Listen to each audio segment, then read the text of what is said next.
po sa ating lahat. So unang-una, nais ko pong magpasalamat sa mga dumalo at walang sawang sumusubaybay dito sa ating Climate Forum. So tayo po ay nasa ika 185th installment na po ng ating buwan ng Climate Forum. So samahan niyo po kaming muli, umulan man o bumagyo para mas updated po kayo sa lagay ng ating klima at panahon. Ako po si Jeremiah Morales mula sa Climate Monitoring and Prediction Section ng DOST Pag-asa, ang inyo pong Master of Ceremony para sa umagang ito. So I would like to request for everyone to please pause for a moment of silence and find your peace as we prepare for the opening ceremony.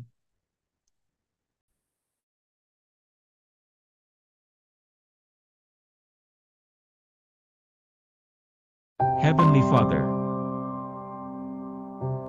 we come before you today in gratitude for this opportunity to gather together in this climate forum.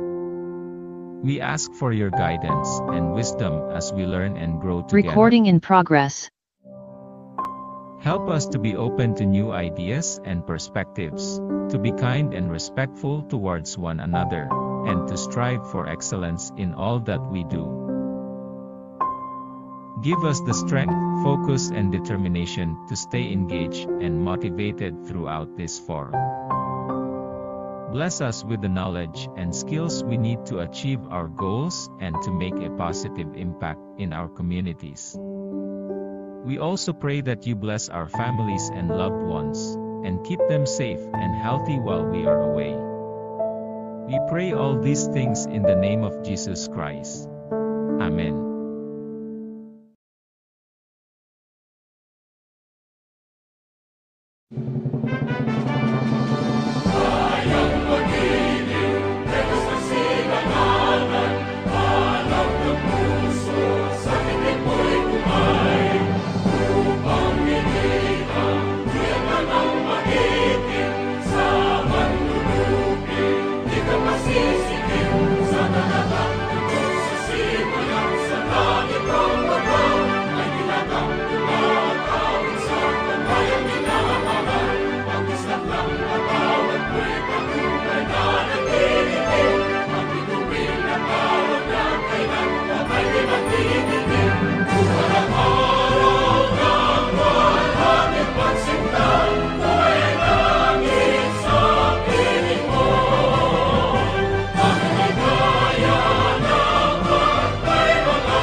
All right, and now to give us the welcome remarks and to formally open our program, let us all welcome Dr. Nathaniel T. Servando, the Administrator of DOST Pagasa.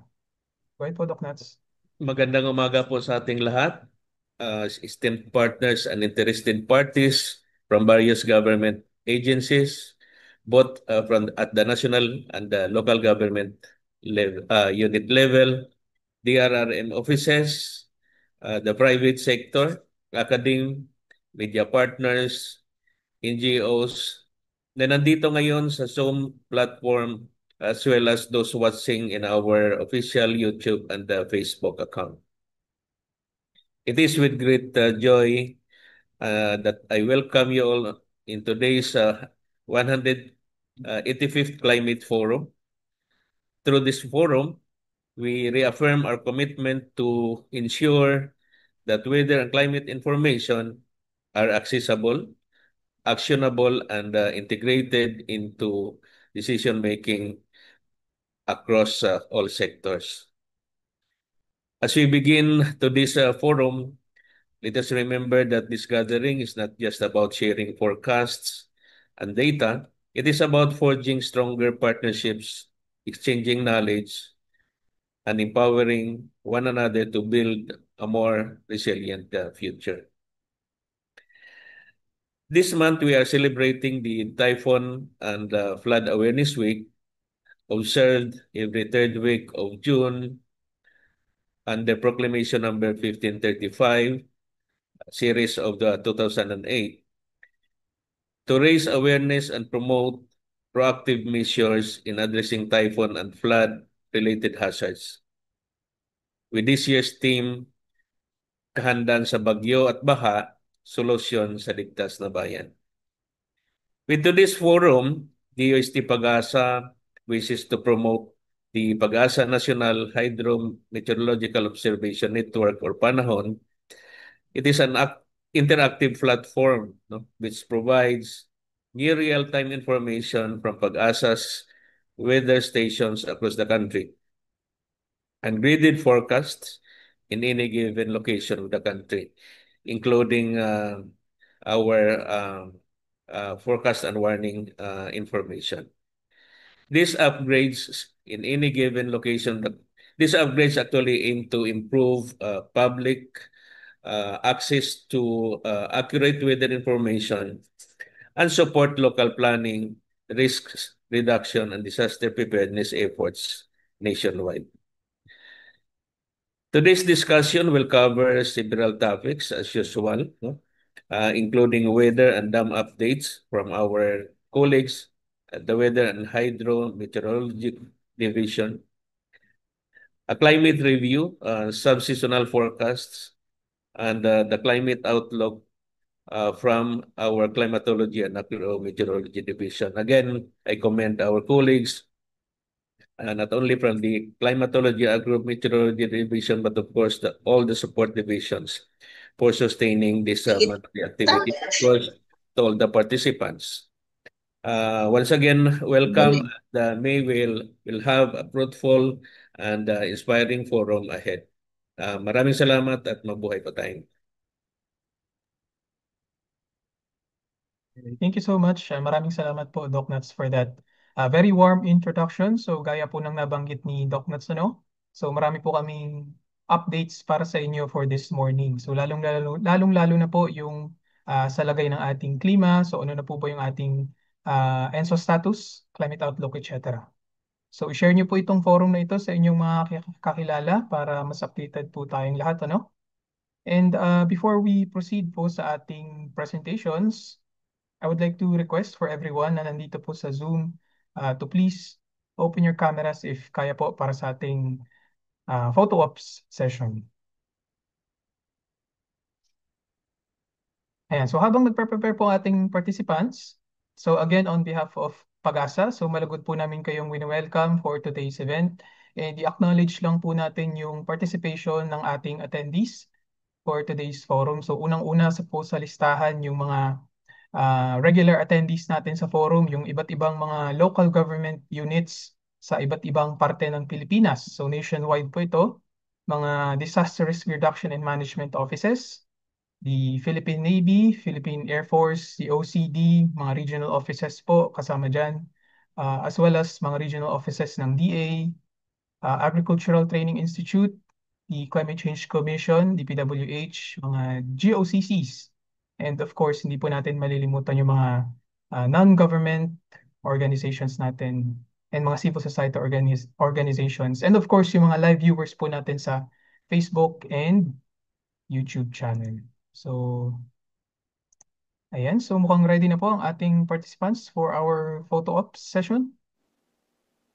So, I would like to ask for the assistance of Sir Edric for the photo ops.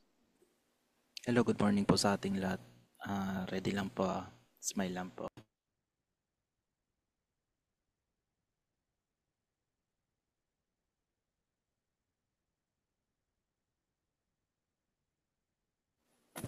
Okay, okay. Ready, 1, 2, 3, smile.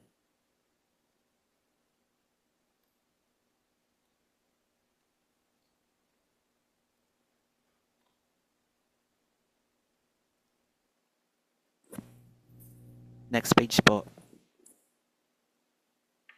Ready, 1, 2, 3, smile. Thank you po. Thank you po sa inyo. Yeah, thank you so much, Sir Edric. Now, to give us the today's weather update naman po, let us all welcome Ms. Lori Dean de la Cruz Galicia, Weather Specialist 2 from the Weather Division. Go ahead po, Ma'am Lori.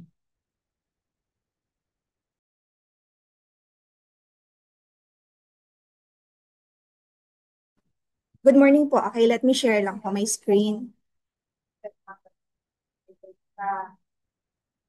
As obsidian ay pang-very. Okay.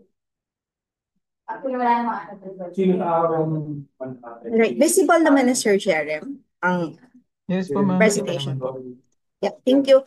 Okay, magandang umaga po ulit sa ating lahat, sa lahat ng ating participants. Ngayon po I will be sharing the quick weather update for today and for the next 5 days. So today po ay may mga inaasahan pa rin tayong mga pag-ulan sa mga lalawigan po yan ng Zambales, Bataan, and including yung Palawan dahil affecting pa rin yung southwest monsoon o habagat, nakaka-apekto pa rin sa western section ho ng Southern Luzon.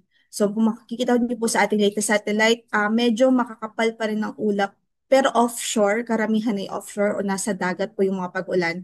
And then sa forecast po natin ay makakaranas ng mga pag-ulan ang Palawan, Zambales, Bataan in the next 24 hours or within the next 24 hours.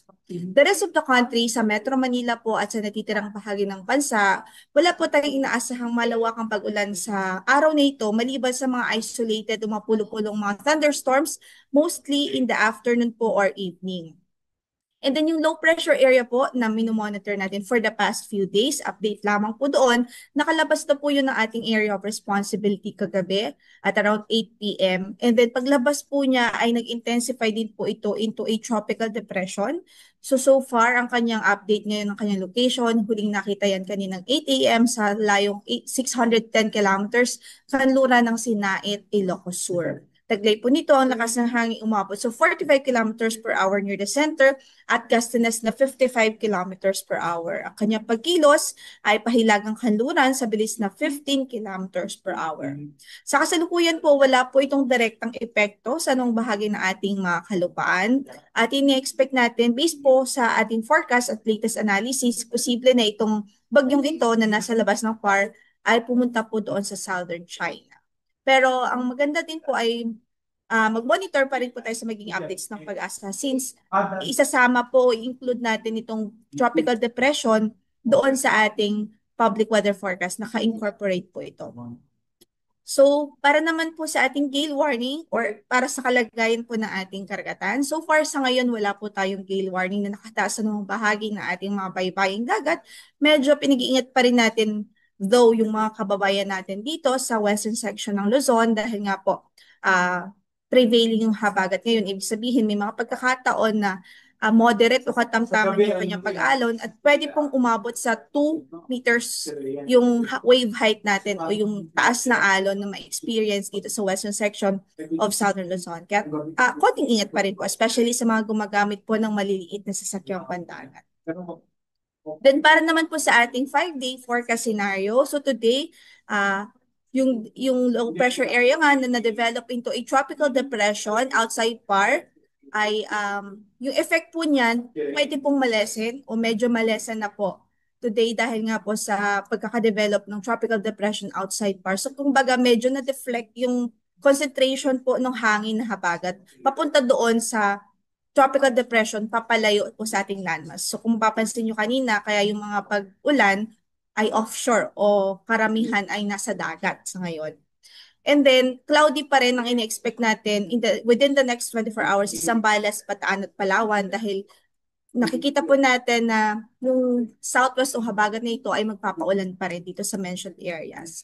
Then by tomorrow hanggang Friday, ang habagat po patuloy na makakaapekto sa bansa, especially sa western side ng Luzon at magkakaroon or magdudulot pa rin po ito ng mga pag-ulan sa Palawan, including some areas in Zambales due to the effect ng habagat. Pero itong tropical depression na nasa labas ng PAR, ina-expect po natin by tomorrow, tuloy-tuloy po yung kanyang paglayo sa ating area of responsibility papunta po sa southern part of China. Then by Saturday to Sunday or by weekend, yung effect ng southwest monsoon, mararamdaman pa rin ho natin sa bansa. It will bring scattered rains over the western section of Luzon. And may posibilidad po na another low pressure area may be formed in the northeastern section or the northeastern part of Luzon. So yung trough nito o yung extension nitong low pressure area, pwede po itong magdulot ng mga pag-ulan sa Bicol Region, Eastern Visayas, Caraga at maging sa Davao Region. So let's continue monitoring on the updates of PAGASA regarding the weather systems dahil posible pa pong may mga pagbabago pa, lalo't may uncertainty pa dahil nasa weekend pa po ito. But then again, nakita po natin based sa ating mga models at sa analysis, may possibility po na mabuong low pressure area sa northeastern part of the country. So for conclusion, dahil po sa habagat, significant rainfall pa rin ang inaasahan natin over the western section of Luzon. And then, yung trough ng possible low pressure area or circulation na ito, northeast of Luzon may also bring rains over the eastern section of the country. So far, yan lang po muna ang ating update from the PAGASA weather forecasting section. Maraming salamat po at magandang umaga muli.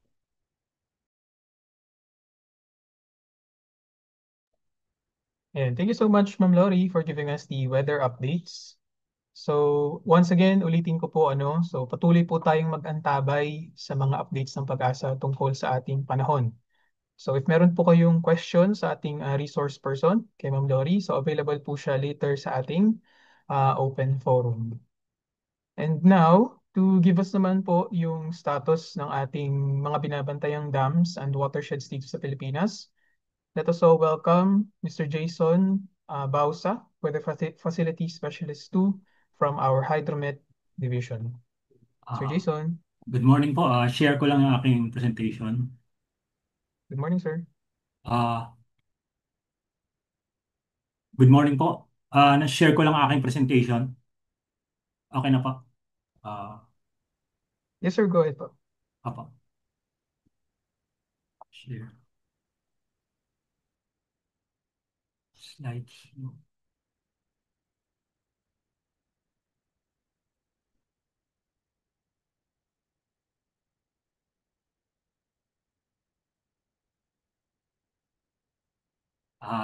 Ito pala po si Jason Bausa from Hydrometeorology Division.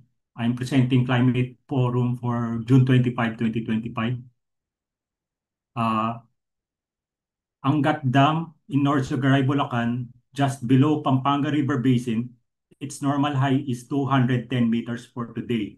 Rule curve today is about 182.18 meters, and water level of Angat Dam for today as of 8 a.m. is at 194.89 meters.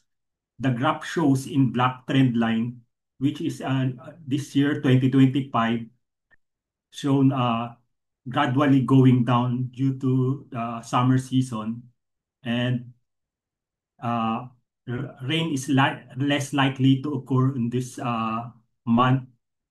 And despite this, there's a slight go up trend On that day, on June 7, it rained about 109 millimeter of rainfall.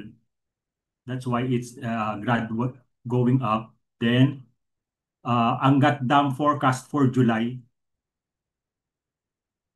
is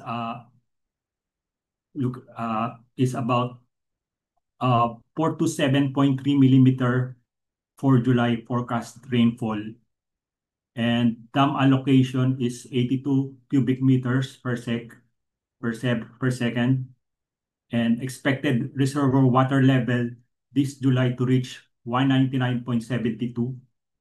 And based on rain needed for this current water level, it just need 841 millimeter of rainfall. Then going to downstream of Angat is Ipo Dam. Below Pampanga River Basin, normal high is 101 meters. And current water level for today of Ipo Dam is 100.42 meter. Then, on La Mesa Dam at Lagro, Quezon City, the graph shows in black trend line for 2025, it's just gradually crossing 79 level, and its normal overflow level is 80.15. And current water level for today is 79.58, which is higher than most previous years of La Mesa Dam water level. Next is from upstream of Agno River Basin is Ambuklao Dam. This until the January to June in black trend line, 752 meters is its normal high. Rule curve is at 745 meters. And current water level for today is 750.02. Next, downstream of Ambuklao Dam is Binga Dam, which is also inside Agno River Basin, and 575 meters is its normal high. Rule curve is at 565 meters, and current water level for Binga Dam today is 572.01. Next is downstream of Ambuklao and Binga Dam is San Roque Dam, which is in Pangasinan, also in Agno River Basin. Current normal high is 280, and rule curve for today is 234.84. And today, water level as of 8 a.m. is 232.14. Then, downstream San Roque Dam. It's about 280 meters, and just needed some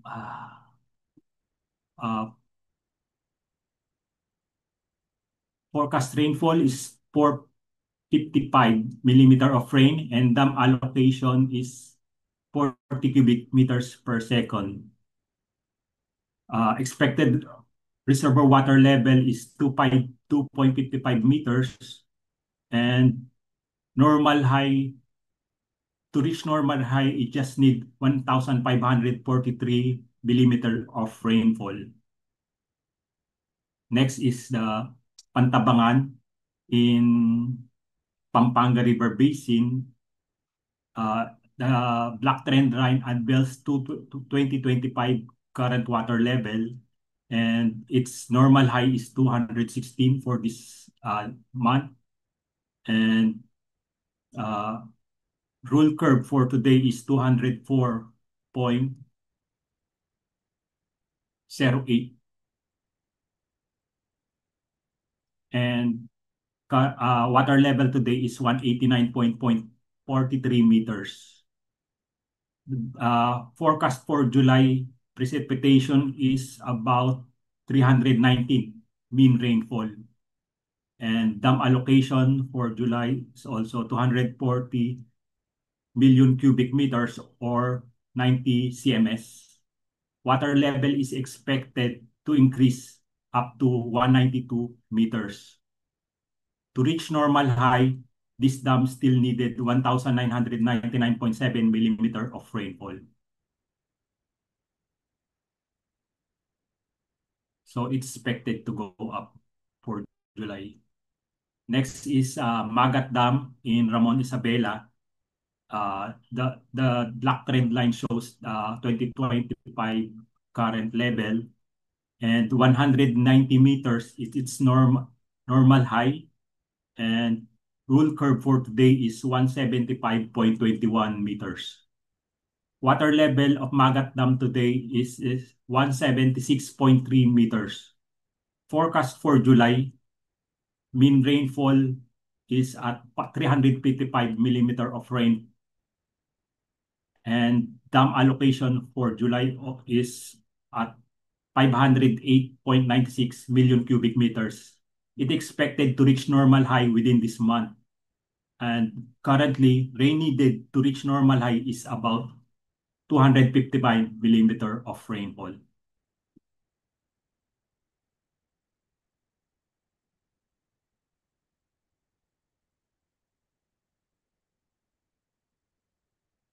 And last is the Caliraya Dam in Laguna River Basin. The chart shows here this trend in black trend line is going in zigzag. Currently is 287.55 meters as of 8 a.m. today. It constantly shows regular movement in zigzag motion.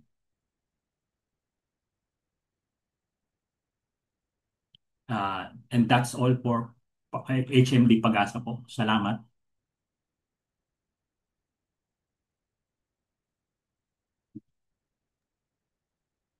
Yeah, thank you so much, Sir Jason, for Apo, giving us thank you the po. dam updates. Yes po, thank you.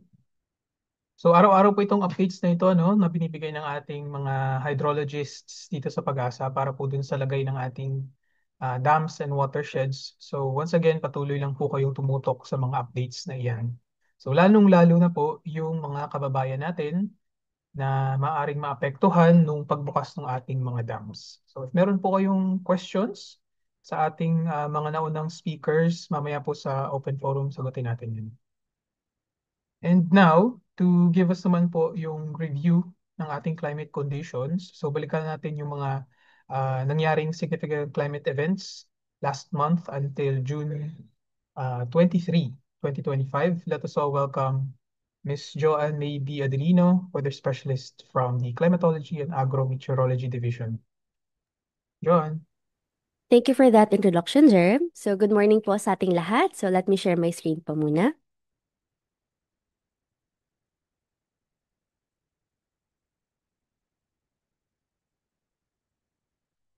Nakikita na po ba ang aking presentation?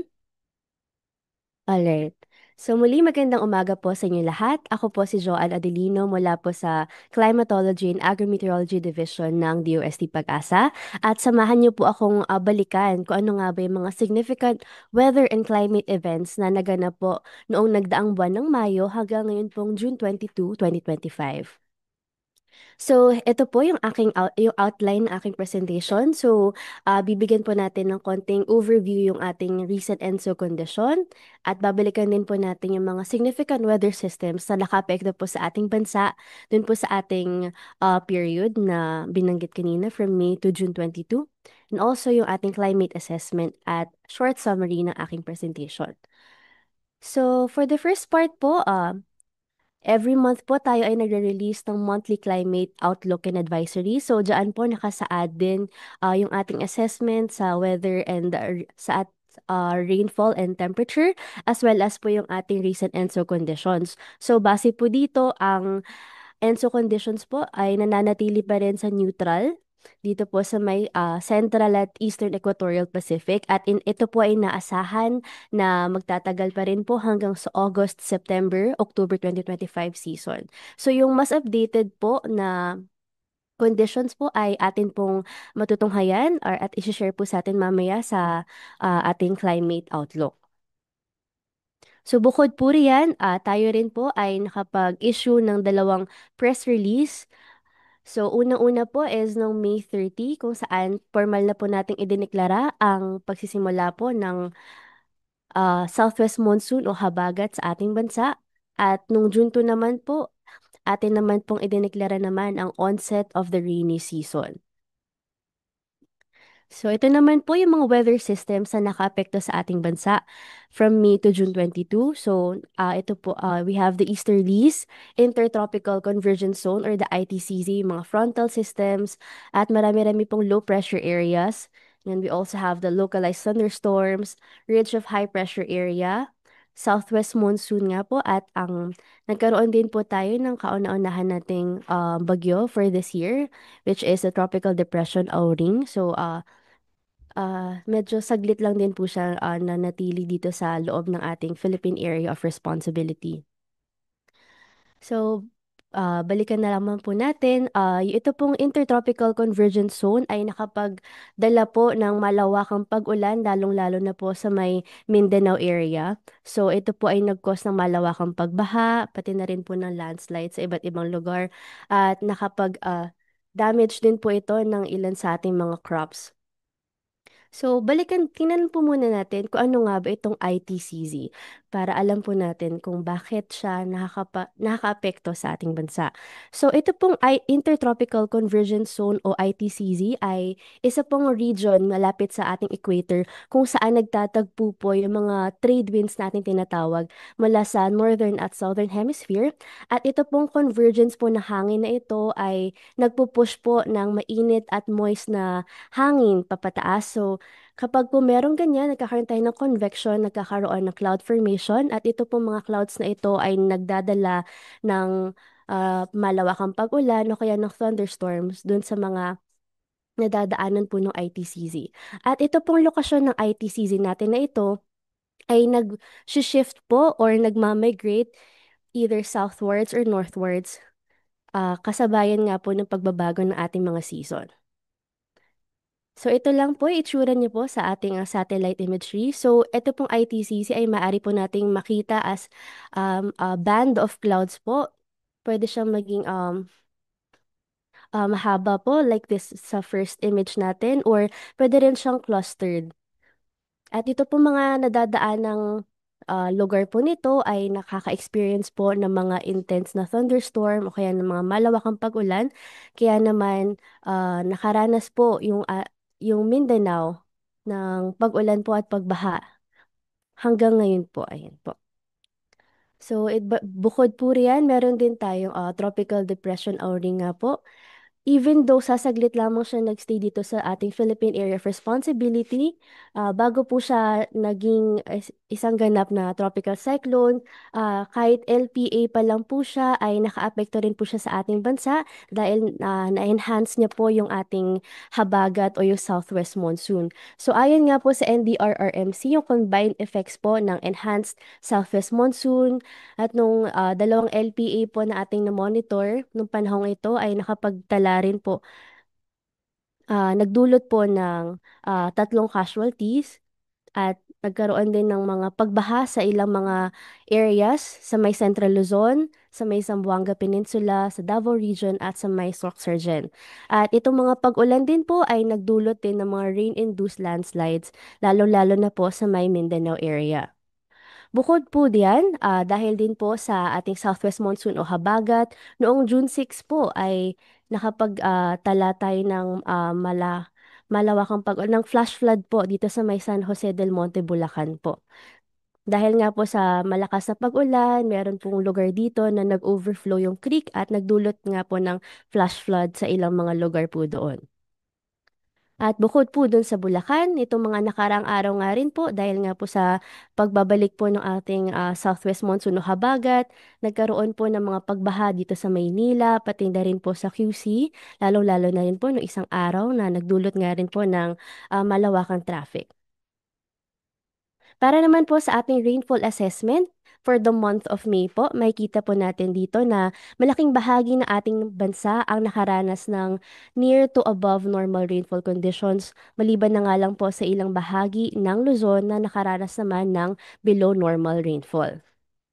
At for June 1 to 22 naman po, malaking bahagi pa rin po ng ating bansa ang nakaranas ng near to above normal rainfall conditions, maliban na lamang dito sa may northern part ng Luzon at dito sa may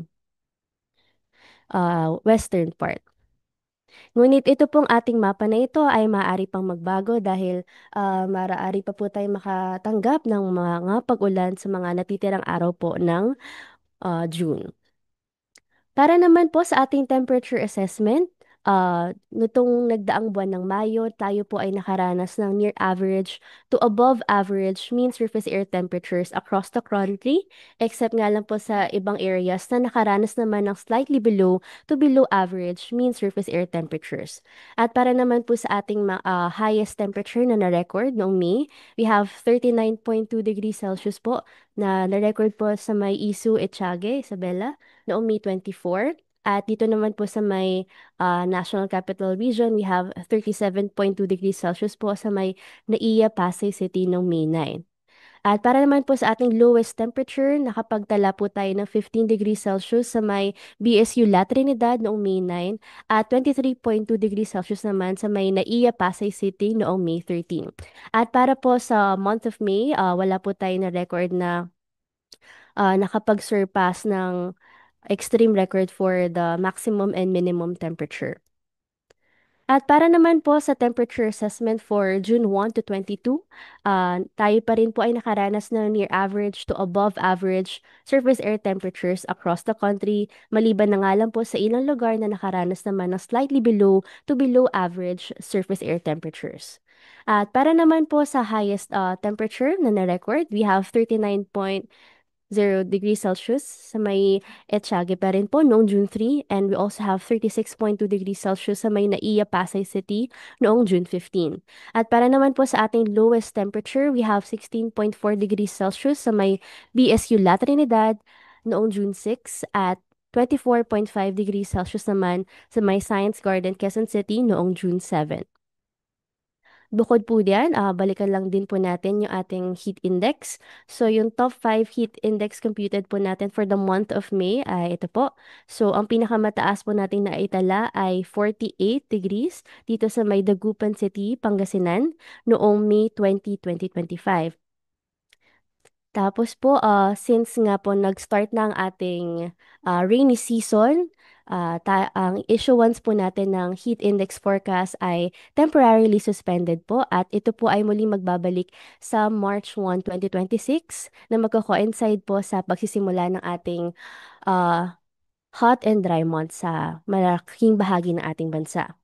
Ngunit despite po this suspension, maaari nyo pa rin po makita yung heat index information po sa ating website po.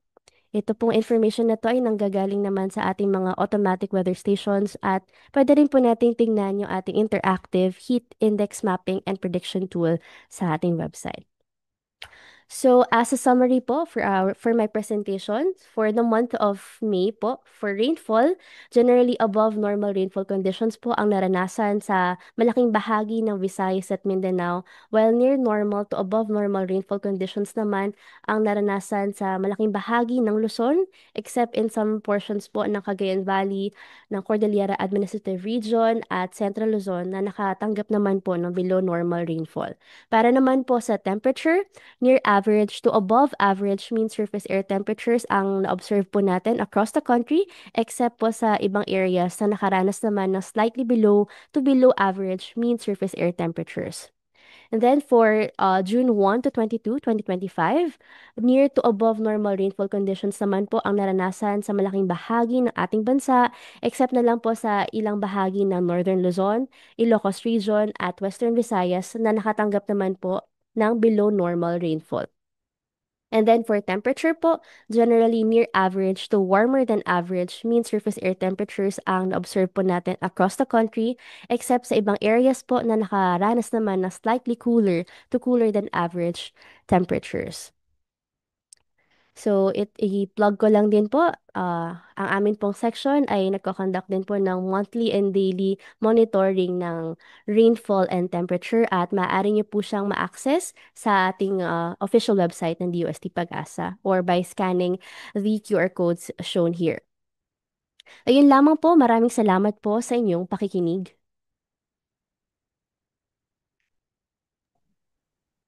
And maraming salamat, Ms. Joanne, for the presentation ng ating climate review and also for giving us a brief explanation ng ating ITZZ, no, yung Intertropical Convergence Zone. So at least alam na po ng ating mga participants yung meaning and potential impacts ng weather system na ito. And para po pala dun sa certificate of attendance, if may magtatanong na po, as well as dun sa copies ng presentation ng ating mga resource persons, mamaya po magkakaroon tayo ng evaluation form and after niyo po masagutan yon, automatically magkakaroon na po kayo ng copy ng inyong certificate of attendance and as well as copies ng presentations. So ngayon po ay binigay ng ating resource speaker yung assessment po ng ating climate conditions o yung nangyaring mga significant events noong nakaraang buwan until this half of June.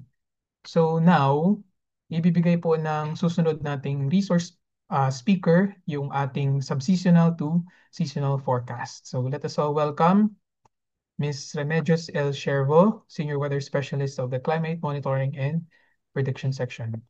Remy. Hi. Thank you, Jeren. Magandang umaga po sa ating lahat. Share ko lang po yung aking screen.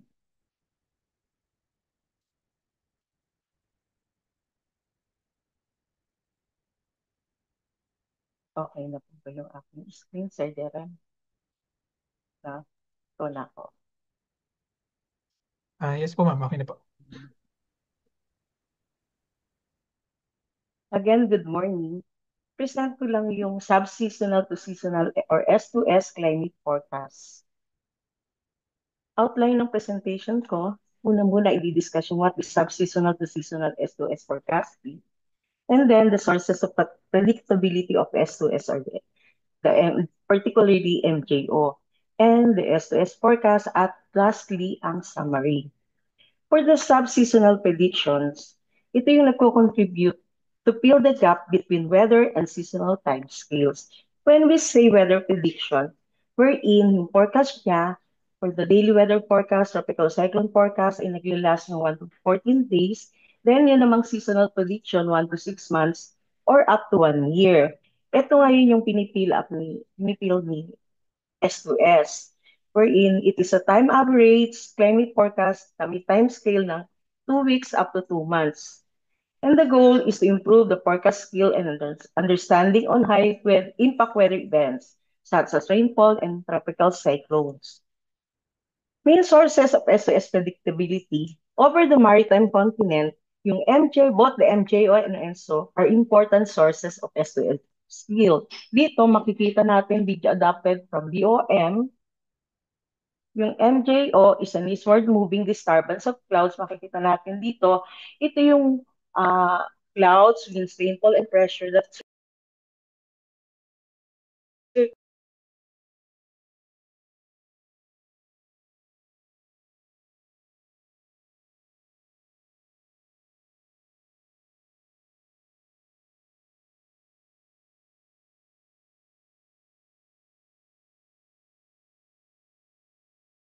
ito sa paper ni Dr. This is the rainfall anomaly maps for each phase during November, December, January, February season. This is the rain anomaly in millimeter per day. Makikita natin dito sa phase 1, phase 2, phase 3, phase 7, and phase 8, surpress ang rainfall sa Philippines. Then sa phase 4, phase 5, at phase 6, kasi blue color siya, makikita natin dito from 2 to 8 millimeter per day. Ito yung mga blue color, nagsisignify siya na enhance yung rainfall sa Philippines. And number 2, ang MJO act as modulator of tropical cyclone formation in and around the country. That may result dahil dito, kung na-enhance siya, na-suppress siya, pag-enhance, nagkakaroon ng mga pagbaha, maraming pag-ulan, at dito, mga landslide, samantalang naman pag-suppress ang rainfall natin, nagre-resulta naman siya ng mga drought, kakulangan sa tubig, at iba pang epekto nito. For the MJO recent evolution, ito yung pace ng MJO in the past 40 days. Makikita natin dito, itong mga line na to, ito yung paces ni MJO from May 14 to June 22, 2025. Ito yung na-observe for the past 40 days. Makikita natin dito, real-time multivariate MJO index. Ito yung index na ito yung mathematical method na nag-combine ng cloud amounts tsaka yung wind at upper and lower levels of the atmosphere para ma-measure niya yung strength and location ng MJO. Ito yung outgoing long wave radiation, ito yung upper level wind velocity anomalies. Dito sa figure na to, pag nakakita ka ng blue color, ibig sabihin ng increase ang cloud formation nito kagaya ng May 23 dito sa party na to, yung sa Pilipinas. Pag blue color nga, increase yung cloud niya. Dito din sa banda sa kanyang wind velocity anomalies, doon sa mga green color na to, increase cloud formation. Samantalang naman yung mga brown color, makikita dito na less cloud formation or unfavorable for rainfall. Tapos yung index na to, within the center circle, ikino-consider ang MJO na weak. Pag outside the circle siya, stronger and will usually move in an anti-clockwise direction as the MJO moves from the west to east. Makikita natin dito yung pecha niya, anti-clockwise ang movement niya. Yung red, for the month of June, samantalang yung purple, for the month of May na observe position ng MJO. And the MJO signal has mostly been weak during the past week in the maritime continent. But although weak siya, pero still, nagkaroon siya ng epekto dito sa atin. Sabi natin na yung mga pag-ulan natin ay epekto din sa MDO. For the forecast evolution, ito naman yung forecast for the next 14 days. Ito sa kaliwa, ito yung JEPS na model. Sa kanan naman, ECMWF. But these JEPS and ECMWF, nag-ensemble, yung mga ensemble na to ay do not depict a meaningful MJO signal during the next 2 weeks. Weak din yung kanilang forecast. Dito sa blue, yung black na to, ito yung observed na position ng MJO. Then yung red naman for June at yung blue yung forecast for July. Kita natin dito, dynamical model RM forecast, nagdidepict siya ng eastward propagation toward the Indian Ocean or the maritime continent. Still, medyo nakahangpa siya. However, the MJO signal has remained weak over the forecast period. For the sub-seasonal to seasonal climate forecast ng tropical cyclone, rainfall exceedance probability forecast, and wind anomaly forecast. Dito, sa QC threat potential, ito yung binabantay, ito yung minomonitor. Yung ating pag-asa monitoring domain, yung PND, yung PAR, yung TCAD, Tropical Cyclone Advisory Domain. Makita natin ito yung TCAD, TCID, Information Domain. For week 1, June 25 to July 1, 2025, yung tropical depression na nabanggit kanina, nandito siya sa northwestern boundary of the PMD but has no direct effect on the country kasi nga medyo mataas na siya. Yung mga habagat natin, hindi na dito sa Pilipinas yung kanyang effect. For the week 2, from June 2 to July 8, July 2 to July 8 to. Typo error ako. Model suggests yung meron tayong PCLV or tropical cyclonic vortex na mag-move siya toward the north of Luzon at meron siyang low to moderate likelihood of PC development over week 2. Therefore, yung ating PC threat potential is likely during the next 2 weeks. However, any changes in the forecast pattern will be closely monitored at magkakaroon kami ng updates and will be issues as needed pag mayroong mga pagbabago ng nakita. Dito pinakikita lamang yung tropical cyclone climatological tracks for June sa PAR. Meron tayong 4 na tracks dito. Yung 1 and 2, they are non-landfalling. Yung isa, magre-recarb at papunta towards Japan. The number 2 track, non-landfalling din siya, pero moving toward Taiwan or Japan. Yung 3 and 4, sila yung mga landfalling PCs na nagtatraverse. Yung 3, nagtatraverse siya sa southern part ng Luzon Island and moving toward northern Vietnam or Hong Kong. While the number 4, track, ay landfalling PCs na nagtatraverse naman siya sa northern parts of Visayas and moving toward northern Vietnam or Hong Kong. For the July tropical cyclone climatological track, meron tayong tatlo. Yung dalawa ay yung 1 and 2, number 1, 1 and 2 landfalling. Moving towards Taiwan or Japan. Number 2, moving towards China or Hong Kong naman. At yung 3, yung 2 landfalling siya. 2 and 3 landfalling.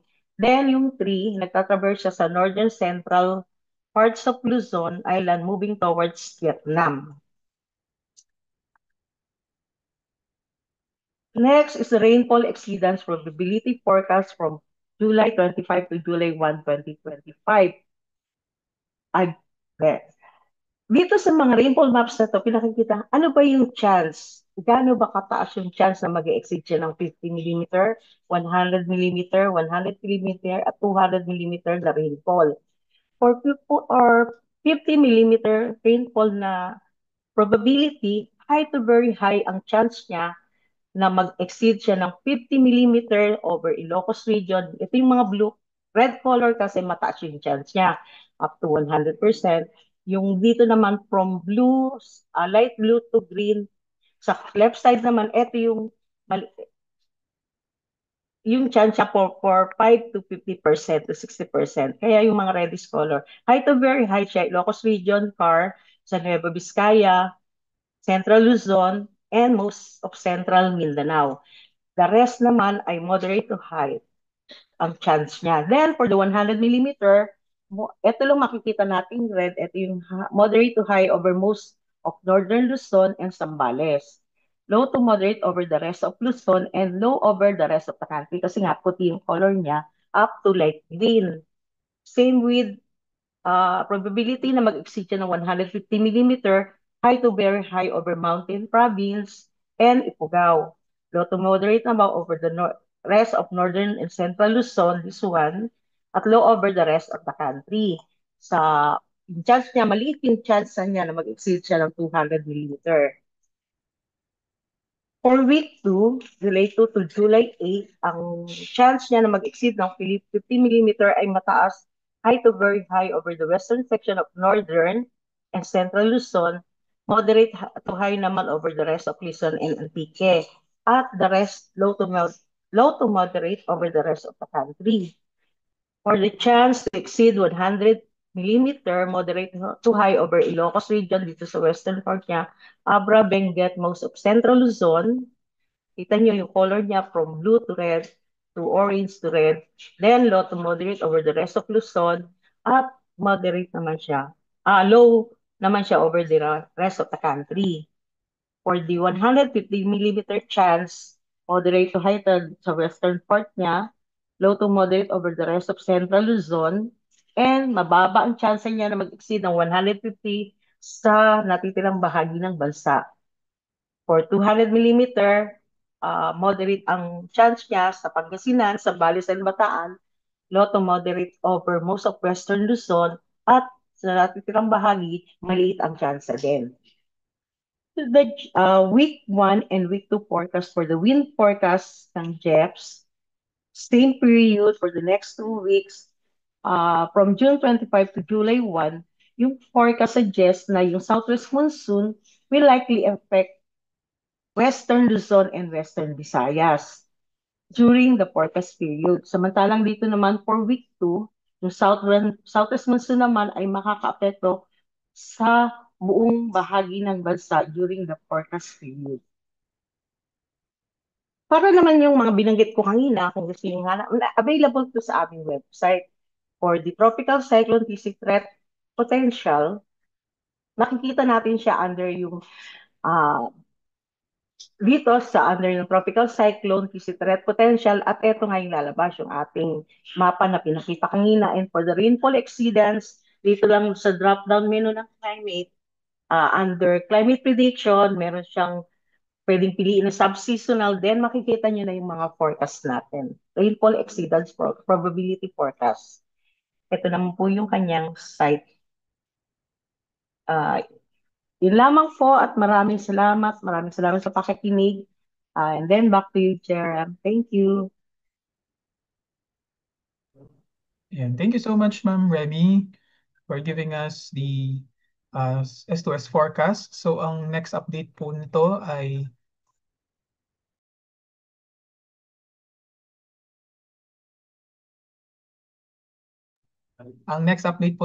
sa Friday. So posted po ito sa ating website and social media accounts. So time check, tayo po ay nasa kalahatian na ng ating program. So magkakaroon po tayo ng short health break. So let's be back after 10 minutes. But before that, allow me to shout out po yung mga FB viewers and YouTube viewers natin. No? So currently, meron tayong 200 live viewers sa ating Facebook and YouTube live. Ayan po. So let's be back by after 10 minutes. And we'll resume the program po for our next presentations. Thank you.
Pattern na nangyayari tuwing nag-i-interact ang ating atmosphere at karagatan, partikular sa gitna at silanging bahagi ng Dagat Pasipiko o Pacific Ocean. Isang halimbawa ng interaksyon nito ay ang malawakang pag-init at paglamig ng temperatura ng ibabaw ng Tropical Pacific. Ang pagbabago ng temperatura sa Nino 3.4 region ay ang nagsisilbing gabay ng ating mga pag-asa climatologists upang ma-determine kung may paparating na El Nino o La Nina events. Nagagawa nila ito sa pagsukat ng Sea Surface Temperature o SST sa Nino 3.4 region ng Central at Eastern Equatorial Pacific.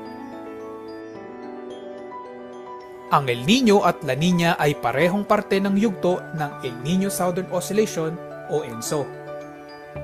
Ang El Nino ay ang warm phase ng ENSO at kadalasang tumatagal ng 8 hanggang 12 buwan.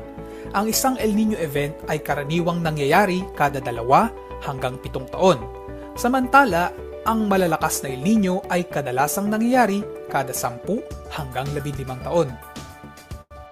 Ano-ano ang mga senyales na may paparating na isang El Nino event? Una, mainit na temperatura ng karagatan. Pangalawa, mahinang hangin galing silangan. At pangatlo, kakaunting ulap na nagdudulot ng kakaunting mga pagulan. Ilan sa mga epekto ng El Nino ay ang mga sumusunod. Pagkaantala ng panahon ng tag-ulan, mas mahabang panahon ng tagtuyot, mas mababang dami ng ulan kaysa normal, at mas kakaunting bilang ng mga bagyo na pumapasok sa loob ng Philippine Area of Responsibility o PAR. Ngunit, kapag may pumasok o nabuong bagyo sa loob ng PAR, ay pwede nitong ma-enhance ang southwest monsoon o hanging habagat na maaaring magdulot ng mga pag-ulan, lalong-lalo na sa western sections ng bansa. Ang La Nina naman ay ang cold phase ng ENSO at kadalasang tumatagal ng 1 hanggang 3 taon. Ang isang La Nina event ay karaniwang nangyayari kada 3 hanggang 4 na taon. Nangyayari ito kapag ang mean sea surface temperature sa Nino 3.4 region ay mas mababa ng 0.5 degrees Celsius o higit pa kaysa normal. Ano-ano ang mga senyales na may paparating na La Nina event? Una, malamig na temperatura ng karagatan kaysa normal. Pangalawa, malakas na hangin galing silangan. At pangatlo, maraming ulap na nagdudulot ng madalas na pag-ulan. Narito naman ang ilan sa mga epekto ng La Nina. Mas mahabang panahon ng tag-ulan, kaakibat yan ng mas maraming dami ng ulan. Mas maraming bilang ng mga bagyo na pumapasok sa loob ng Philippine Area of Responsibility at mas malamig na panahon tuwing amihan season.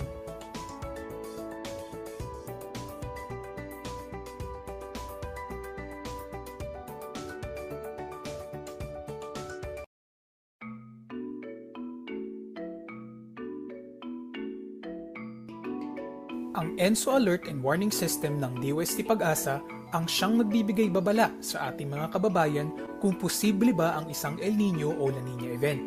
Ito rin ang siyang nagsisilbing instrumento na naglalayong magbigay gabay para sa gagawing paghahanda ng ating pamahalaan, local government units at mga climate-sensitive sectors tulad ng sa agrikultura para sa epektong dulot nito. Nahahati sa 4 na level ang ENSO Alert and Warning System na ini-issue ng Pag-asa tuwing may El Nino o La Nina. Iyon ay ang Watch, Alert, Advisory at Final Advisory. Ang El Nino o La Nina Watch ay ini-issue kapag ang oceanic at atmospheric indicators ng Central at Eastern Equatorial Pacific ay nasa favorable conditions at ang tsansa o probability na may mabuo o ma-develop na isang El Nino o La Nina event ay umabot na ng 55% o higit pa sa susunod na 6 na buwan. Itinataas naman sa alert level ang warning na ini-issue kapag ang Oceanic Nino Index o yung tinatawag na ONI na katumbas ng positive 0.5 degrees Celsius o higit pa o negative 0.5 degrees Celsius o mas mababa pa ay inaasahan sa susunod na 2 hanggang 3 buwan at may 70% probability o tsansa na ito ay ma-develop. Ang pinakamataas na level naman ng warning ay ang advisory, na kung saan ang isang El Nino o La Nina event ay kasalukuyang nangyayari na at inaasahan na magpapatuloy pa sa mga susunod na buwan. Ibinibigay naman ang final advisory kapag tapos na ang El Nino o La Nina event o kapag ang Central and Eastern Equatorial Pacific ay nasa neutral condition na. Ang ENSO Alert and Warning System ng Pag-asa ay maaaring ihalintulad sa isang runner na naghahanda sa pagtakbo. Kapag nagsimula na ang monitoring and assessment ng Pag-asa para sa isang El Nino o La Nina event, naglalabas ito ng mga sumusunod: Monthly Climate Assessment and Outlook o MCAO at Press Statement para sa kategoryang Watch. May kasamang Drought and Dry Spell Assessment naman kapag Alert, at El Nino Advisories naman para sa kategoryang Advisory. Kapag naman natapos na ang El Nino o La Nina, ay nag-i-issue ang Pag-asa ng tinatawag na Final Advisory. Ano-ano nga ba ang dapat gawin kapag nagsimula ng mag-issue ang ahensya ng mga alerts and advisories? Una, ugaliing manood ng mga buwanang forum na isinasagawa ng ahensya para magbigay updates sa magiging lagay ng ating klima sa mga susunod na buwan. Pangalawa, makinig sa mga payo ng lokal na pamahalaan sa kung anong mga hakbang ang kanilang gagawin base sa abiso ng Pag-asa. At pangatlo, mag-imbak at magtipid ng tubig kapag may El Nino.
And so welcome po once again. So currently nasa more than 100 participants po tayo dito sa Zoom. So 147 po yung current count natin, no?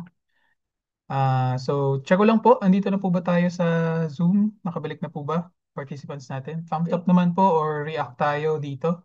Heart or like sa Zoom. Ayan. So welcome po. Hello once again. So if meron po kayong questions dun sa mga nauna nating presenters, sa mga resource persons, pakisend lang po dito sa Zoom chat box and dun po sa ating mga live viewers naman sa Facebook and YouTube. Pwede nyo pong gamitin yung comment boxes para sa inyong mga katanungan. And now, without further ado, so dumako na po tayo sa pinaka-highlight ng ating forum. So last presentation but definitely not the least. And to give us the outlook for the coming months. So ano po ba yung magiging kalagayan ng ating klima sa susunod na 6 na buwan? Let us all welcome Mr. Joey H. Figuracion, weather specialist from the Climate Monitoring and Prediction section. So Joey. Good morning sa lahat. Maraming salamat, Jerem. Siguro, share ko muna aking slide.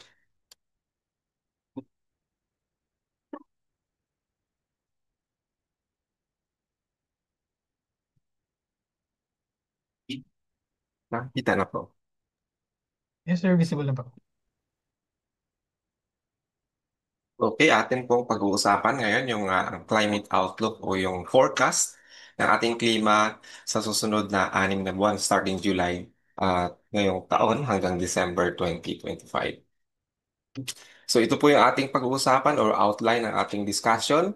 Pag-uusapan po natin yung update regarding sa ENSO Alert and Warning System ng Pag-asa or El Niño Southern Oscillation na ating pong binibigay na impormasyon sa publiko at yung climate outlook nga o forecast ng ating klima sa susunod na 6 na buwan at yung ating summary.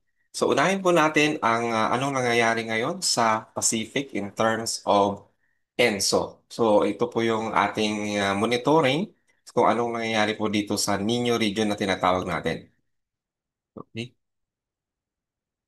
So dito po sa screen nakikita ninyo itong image sa baba. Ito po yung Nino region. So kung ano pong nangyayari dyan, tinitingnan natin kung nagbabago ba yung status o yung nag-umiinit ba or lumalamig yung dagat dito sa Pasipiko at kung ano ang kaakibat po na epekto niyan sa atmosfera dito sa Pasipiko at yung teleconnection niya throughout the globe.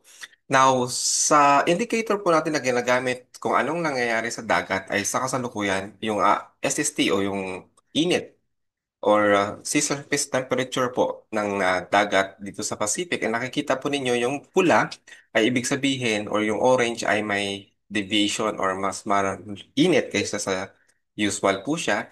At yung ang blue naman ay may paglamig kaysa sa usual. So nakikita nyo na walang masyadong pattern but generally mayroong pag-init sa may Western Pacific kasama po ang Pilipinas sa karagatan at dito sa may Far East ng Pacific ay meron ding pag-init at dito may mga paglamig ng konti dito sa sentro. So with this pattern, hindi natin masyadong nakikita yung kung nagkakaroon siya ng deviation. Kasi yung makikita nyo ay walang masyadong pattern at yung deviation niya ng cooling at warming ay walang masyadong epekto dito or walang nakikitang masyadong pattern dito sa sentro or sa Eastern Pacific.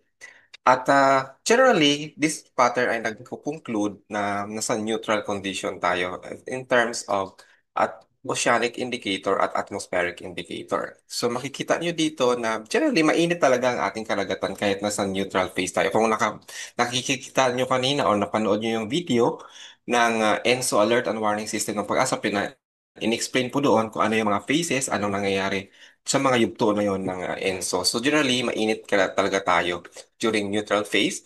At yung atmosfera natin ay generally ay yung concentration ng ulan ay nandito talaga sa western side ng Pacific, which is tayo po yun. So yung blue na yan nag-indicate ng OLR o ito yung tinatawag nating proxy na tinitingnan sa rainfall in terms of dun sa nakikita ng satellite facilities, no, na ginagamit natin. So yung blue nag-indicate na mas maraming cloudiness. Ibig sabihin, mas maraming pag-ulan sa gawing western side ng Pacific kasama ang Pilipinas. This is generally normal kung nasa neutral phase tayo.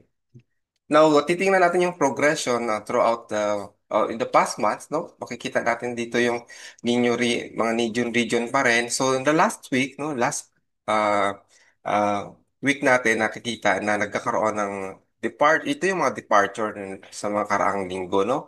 Sa Nino 3.4, which is basically, ang ano natin is basis ay sa Pilipinas, 0.2. So, wala po siya dun sa threshold natin na 0.5 or above, no? Kung magkakaroon kasi ng departure ng ganon, ay nakikita natin kung anong phase. So generally, nagpapakita po itong mga datos na to na nasa neutral phase po tayo. At itong mga past events ay makikita natin na tulad nito, no? Nakikita natin na meron tayong parang naudlot na La Nina na hindi naman natuloy, pero din tayo nakikita dito na matagalang in the past, no? So ito yung mga kikita natin in the past. At gaano siya kalalim ang dagat na mainit, makikita natin dito na nasabi ko kanina na usual talagang karagatan. But nakikita natin dito na malalim din at generally parang sakop yung most part ng Pacific. But generally wala siyang masyadong pattern kasi nga sabi natin usual naman at yung near surface talaga ang ating tinitingnan na mayroong magpag-init. So masasabi natin na nasa neutral phase po itong ating naranasan sa ngayon. But generally, kung titingnan natin ang ating forecast for the next couple of months, no, even until early next year, makikita nyo dito na yung forecast ay nakapakita ng neutral condition in the coming months, even until early next year, no? In the coming seasons. But mapapansin nyo dito na mula nung Mayo, no, nakikita natin na bumababa yung probability o yung chance na magtutuloy-tuloy yung neutral. At conversely, yung La Nina ay generally parang nag-aano siya, nagpapakita na lumalaki yung chance niya. So, meaning, meron tayong titingnang mga scenarios dito kasi it comes to probability, hindi natin pwedeng i-ignore itong mga tsansa na yan. So, but we wait, titingnan natin doon, atin pa rin bibigyan diin yung may mas malaking tsansa. Pero taking into account na yung ating pong forecast ay malaki po ang uncertainty. When we say uncertainty, kasi makikita natin dito, 50% parang malaki ang ating confidence and beyond 50%. Pero makikita natin dito, na pagdating po ng towards the end of the year, ay nakikita natin na although nasa neutral phase ang ating nakikita na malaki yung probability or tsansa, pero yung tsansa din lang La Nina, nakikita natin dito na parang hindi ganun ka-significant yung kanyang difference doon sa neutral na probability, no? So, nakikita natin dito na may makikita natin dyan na maaring isa yan sa magiging scenario natin kasi nga hindi naman mataas ang ating confidence doon sa ating forecast in terms of neutral na magtutuloy-tuloy kasi nga below 50% siya. So, at taking into account yung historical data po natin in terms of La Nina, neutral at El Nino. Makikita niyo dito na towards the end of the year at ito po ay doon sa nakikita natin na OND in DJ or October, November, December, November, December, January na seasons, makikita nyo onwards, makikita nyo na historically, yung La Nina ay mataas talaga yung chance na nag-occur kaysa sa neutral, no? Makikita nyo dito, yung neutral, maano siya, below around 30% lang siya, which is mas mataas yung La Nina historically na nangyayari na with the above, parang nasa 35%. So, titingnan po natin nito sa mga susunod na season at continuous monitoring po ang ating gagawin para in preparation po sa mga season na to. So, ang ating pinaka forecast is generally neutral but we have to see also na mataas yung uncertainty at yung historical is mataas po ang chance na may La Nina during this months, no? Actually, doon sa towards the end of the year and early next year ang ating tinitingnan. So, although ang ating pong generally favored yung ating ENSO neutral for the coming months, but na magtutuloy-tuloy, but titingnan din po natin, magmumonitor po tayo na itong pong ating scenario na mataas yung uncertainty na maaari ring mangyari yung La Nina in the coming months. So generally, ang ating ENSO alert and warning status po sa ngayon, base po sa nakikita nyo kanina na video, ay ito po ay nasa inactive tayo ngayon dahil nasa ENSO neutral po tayo. Ibig sabihin, walang La Nina, walang El Nino. At nakikita natin in the coming months na magtutuloy-tuloy ito sa Tropical Pacific at ganoon din ang epekto niyan sa atin sa Pilipinas. Na ano nga dun kanina is maulan din talaga during ENSO neutral sa malaking bahagi ng ating bansa during ganitong neutral ang ating kondisyon.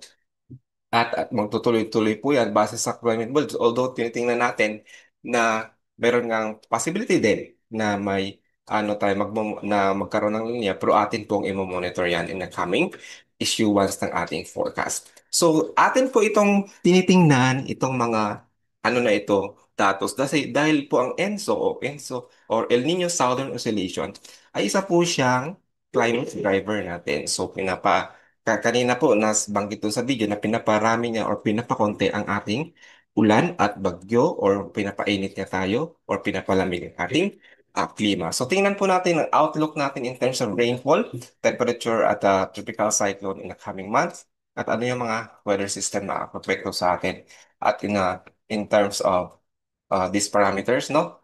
Titingnan natin na in the coming 6 months, ito ang ating nakikitang mga weather system na makakaapekto sa ating bansa. So ngayon po, nasa southwest monsoon season tayo, nasa habagat. At habang may habagat, ay patuloy din tayong magkakaroon ng monsoon, ITCC, no? So, Intertropical Convergence Zone. At kung merong kasi ito po yung minsan ito yung tinatawag na monsoon trough, no? At yung easterlies ay patuloy din po yan maapekto sa atin kung mahina yung habagat. So nag-i-intrude yung easterlies o yung hangin mula sa silangan. At yung tropical cyclone, may forecast tayo sa mamaya niyan.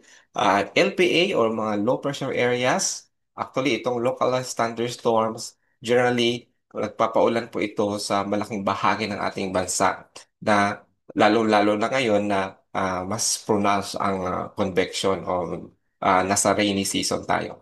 Now, magta-transition tayo ng amihan in the coming months, especially sa October o November, maaaring mag-commence yan, mag-start. Then may mga share line din tayong iasahan. Ito yung pag-converge o yung meet up ng northeasterly trade at itong although medyo siya mataas pero at yung easterlies po, no? Ridge of high pressure area yung iniasahan din natin at yung mga frontal system. So nababanggit po yan ng ating mga forecaster in the day-to-day weather update na pinapalabas po ng pag-asa. Now, titingnan natin kung anong magiging panahon o klima natin in terms of rainfalls in the coming 6 months. Starting from July, nakikita niyo po dito, although ang itong July is parang consistent siya sa ating inilabas na forecast last time, no? But generally, ang pinapakita po ng ating forecast ay may mga bahagi ng bansa na makakaranas ng below normal o mas may reduction sa mga pag-ulan sa lalong-lalo na yung western side ng Luzon, no? At yung patches dito sa may western side ng Visayas at southern Luzon. At yung confidence po natin dyan ay medyo mataas kasi taking ito account ng ating uncertainty ng forecast ay mataas yung ating confidence na maaaring mag-transpire itong ating forecast.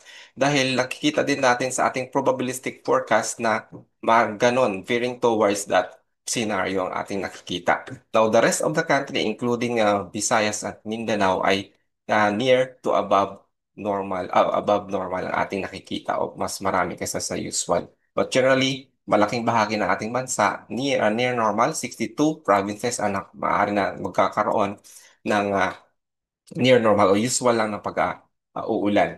Kung nakikita niyo po dito sa western side, base po kasi sa usual o yung normal rainfall ng bansa, makikita niyo dito sa western side ng Luzon at Visayas, makikita niyo dark blue, no?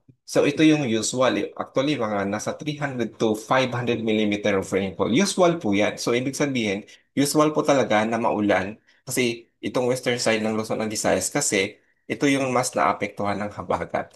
Kung nakikita natin yung forecast, ganun pa rin naman. Meron na tayong nakikitang marami ring ulan o ample na ulan, no? 300, more than 5 o 300 millimeter, meron pa nga 500 pa rin. So, ibig sabihin, may possibility pa rin na ma-experience although nakikita natin below normal yan, dito nag-yellow yung western side, kung makikita ninyo na mataas pa rin naman ang inaasahang mga pag-ulan. Ibig sabihin yan, may ano pa rin, magdudulot pa rin yan ng mga pagbaha or other impacts na lalong na doon sa mga itong areas na to ng ating bansa sa western side ng Luzon and Visayas. Now, pagdating po ng August, makikita nyo dito na nag-green yung malaking bahagi ng ating. So actually, most part ng bansa ay nag-green, no? Kahit dito sa ating probabilistic forecast ay nakikita natin ay buong bansa. Actually, 84 provinces kasi ang buong bansa. So generally, near normal o usual na pag-uulan ang ating inasahan pagdating ng August. At mataas ang ating confidence na magta-transpire yung ganyang scenario dahil ating probabilistic forecast ay nagpapakita din ng patulad na scenario pagdating po ng August. Now, pagdating po ng September, nakikita nyo dito na although habagat pa rin po ito, nakikita nyo dito na mataas pa rin yung inaasahan nating mga pag-ulan. Mayroon pa rin mga 500 na usual at yung forecast ay mayroon na rin 500 millimeter, 400 to 500 millimeter ang inaasahan pagdating ng September. So usual ang ating inaasahang pag-ulan pagdating ng September. Pagdating naman po ng October, makikita nyo dito na nagkakaroon na ng deviation kung saan yung maximum na pag-ulan, no, o yung maximum na pag-ulan. Makikita nyo, medyo sa ano na, mas malawak na yung areas na nag-blue at nagiging mayroon na sa eastern side na nagkakaroon ng mas darker blue. Ibig sabihin, nagsishift na tayo doon. Kaya kanina nabanggit ko, meron na tayong shifting doon mula from southwest to northeast monsoon. Kasi pag during northeast monsoon, naman ay concentration ng ulan nandito sa sa eastern side o sa silangang bahagi ng bansa. Makikita nyo na mas darker yung dito ang inaasahan o forecast natin na October ay mas maraming ulan kaysa sa usual sa malaking bahagi ng Luzon, lalo na yung Central Luzon at Southern Luzon. At generally, yung ibang bahagi pa ng bansa, yung most part ng Visayas at Mindanao, nag-green, ibig sabihin, usual lamang na inaasahan ng pag-ulan sa pagdating ng October. Mataas ang ating confidence po pagdating sa forecast kasi kinakikita natin na near to above average or above normal ang ating nakikitang magta pag-uulan pagdating po ng October. Pagdating naman po ng November, nakikita nyo dito na may patches tayo ng above normal dito sa Visayas, rather sa malaking bahagi ng Luzon at some parts of the Mindanao. So makikita nyo dito na nag-green ang malaking bahagi ng bansa, around 76 provinces ang nakikita natin na magkakaroon ng usual lang na pag-uulan pagdating po ng November. At 8 naman na provinces ang magkakaroon ng above normal o mas marami kasi sa usual na mga pag-ulan. Pagdating po ng September, last month po ito ng ating forecast period, makikita nyo nga yung concentration ng ulan, amihan season na po ito, na usual na nagkakaroon ng maraming ulan dito sa eastern side ng Luzon, Visayas at Mindanao.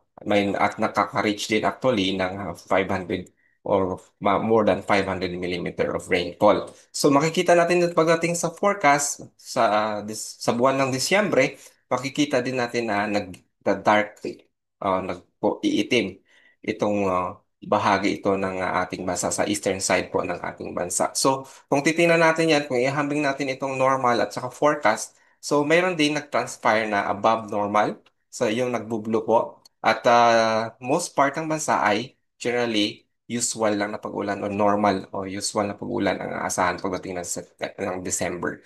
Now, kung titingnan natin, pagdating sa probabilistic forecast, mataas yung ating confidence na itong mga nababanggit natin near normal to above normal ay magta-transpire pagdating ng December 2025. So generally, near normal to above normal ang ating nakikita at makikita dito ilang probinsya ang makakaranas ng ganong scenario. So ito pong ating nilabas na forecast ay i-update po natin yan. So monthly pong updating nito. So next update natin yan ay July 30 sa ating climate forum. Now kung kailangan po ng ating mga user itong mga magnitude o yung anong amount, no? Anong amount ng mga rainfall ay ito po yung matrix noon. So ito lang yung nakamapa doon, monthly doon sa mga probinsya po. Na kung concern niyo po ang inyong mga probinsya, ito po yung mga value or magnitude ng ulan po na iyon.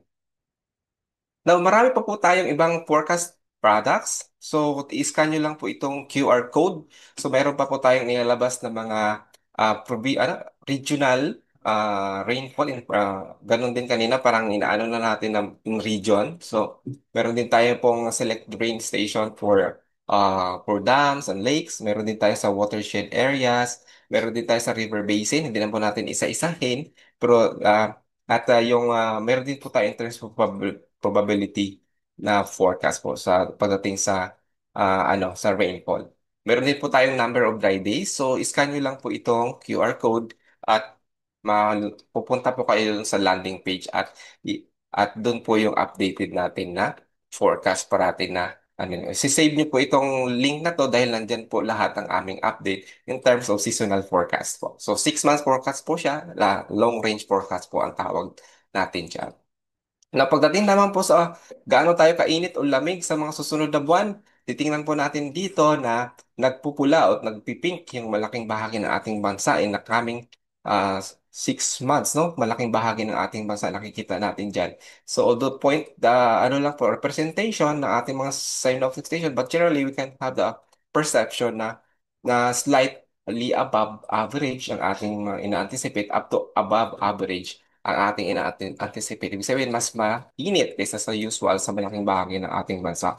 Although, ino-note na natin, merong nagbo-blue dyan na slightly below average or cooler than usual ang kanilang maranasan. Yung patse ng Southern Luzon, Visayas at sa Visayas, no? May patse tayo sa Southern Luzon, Visayas at Mindanao. Wala sa Mindanao.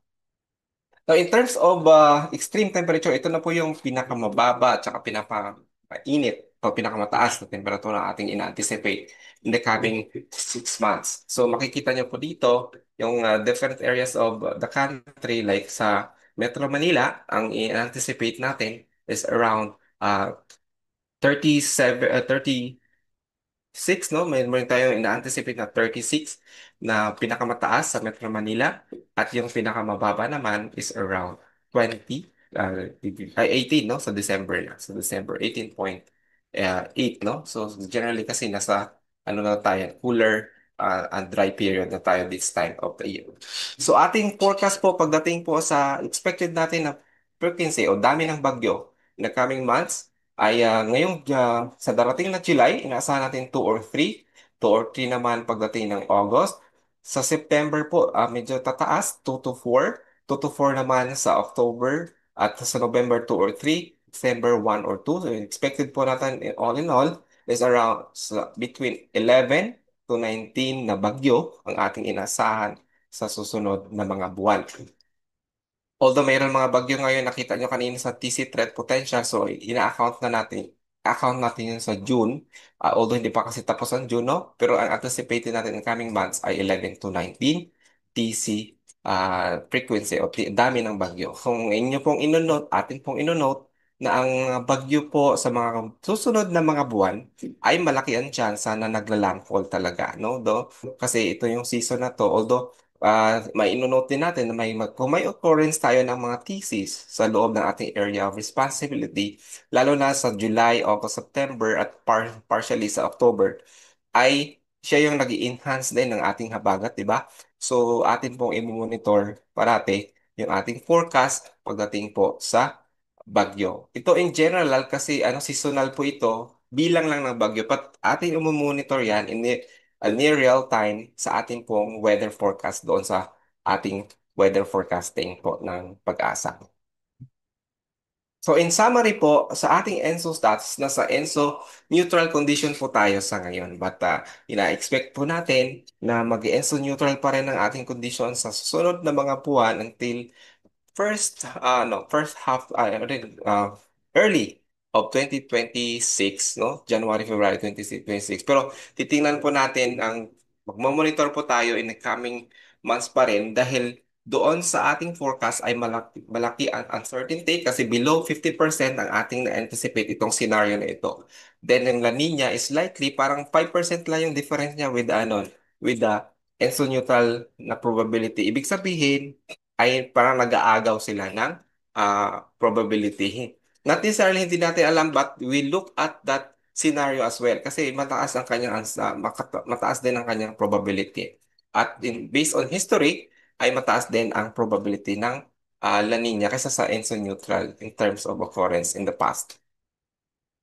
Now, sa rainfall outlook natin po in the coming months starting July ay predominantly ay near normal to ang ating inaasahan na rainfall condition in most part of the country. But inonote natin yung nag-yellow doon sa western part ng Luzon na below normal ang inaasahan na mararanasan ng lugar na yon sa buwan ng July. Pagdating po ng August, September ay near normal ang ating inaasahan sa buong bansa. At pagdating po ng October to December, nakikita natin doon na although nag-green, maraming bahagi din ng ating bansa ang magkakaroon ng blue shade, ibig sabihin above normal rainfall condition ang inaasahan din. Now, mataas din ang ating confidence doon sa ating mga forecast kasi walang masyadong deviation in terms of probabilistic forecast kaysa doon sa deterministic forecast natin. No? So, generally, nagpapakita ng above normal rainfall condition ng ating probabilistic forecast in the coming sa mga buwan ng August to December. Now, in terms po sa TC, ito kanina nabanggit ko, 11 to 19 TC po sa July to December po yan na ano. Although, ngayong hindi pa kasi tapos ang ating June, no? So, we have to account that as well. Temperature outlook po ay inaasahan natin na mas mainit kaysa sa usual ang ating inaasahang panahon or ang ating temperatura in the coming months sa malaking bahagi ng ating bansa. Although may mga patches tayo na kaina yung blue kanina, inaasahan din yan na mayroong slight above or rather slightly below or cooler than usual na inaasahan dun sa mga lugar na yon. But generally, most part ng bansa ay slightly above to way above average temperature ang inaasahan po. Now, inaanyayahan po namin kayo sa aming susunod na Climate Forum, no? 186 installment na ng aming forum sa July 30 po, which is doon na rin po namin i-update itong mga product na inilabas namin ngayon, no? So, monthly po ang updating nito at sa susunod po na update is July 30. Kung may katanungan po kayo ay atin pong i-entertain mamaya o kaya naman tumawag po kayo sa aming mga communication channel. Maraming salamat po.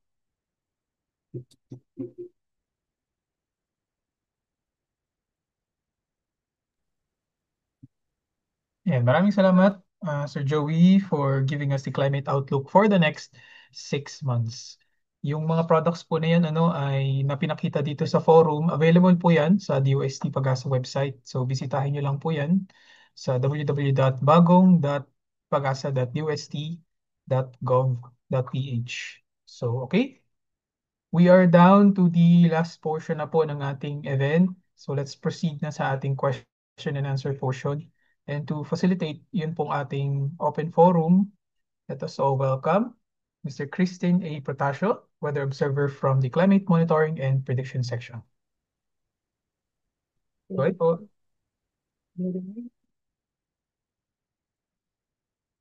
I'm audible po ba? Hello? Medyo mahina yung sound mo, ate. Wait lang po. Hello? Ayan. All right. Good morning, everyone. Congratulations for reaching this part of the forum, and thank you very much for your time. Before we proceed to the open forum, here's the recap of today's presentation.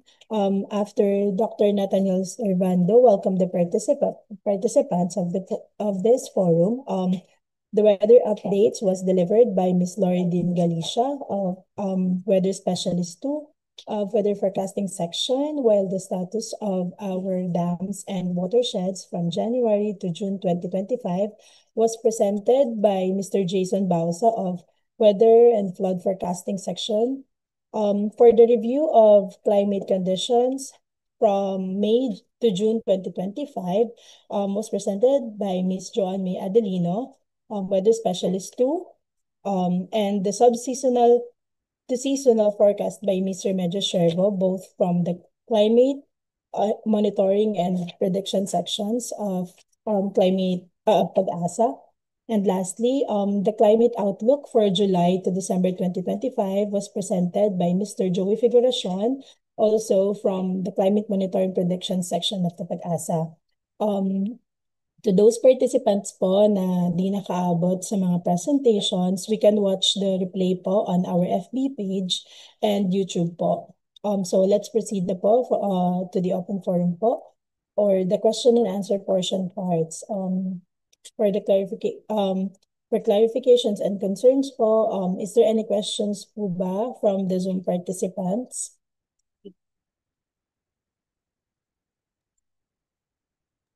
Ayan. So meron po ba tayong questions dito sa participants natin sa Zoom? You can unmute po yourselves and raise your hand para po ma-recognize namin kayo.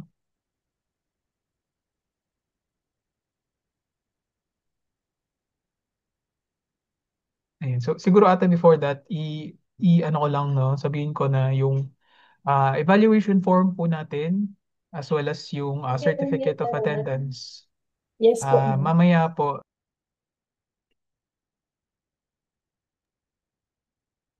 Ay, wala pala akong sound.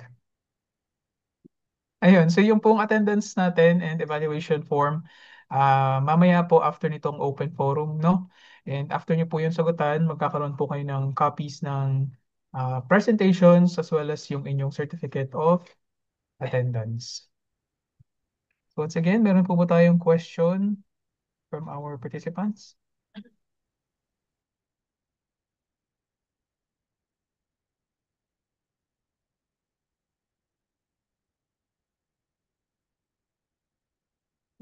Any clarifications po ba or concerns sa mga presentations po na napanood po natin earlier?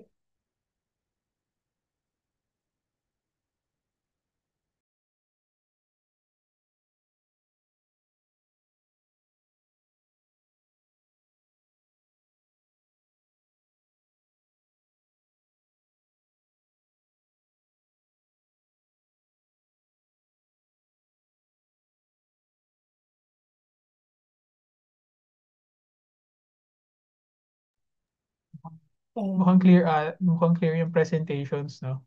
Yes po. From our resource person. Walang questions yung ating participants. But anyway, sige, to get the ball rolling, no?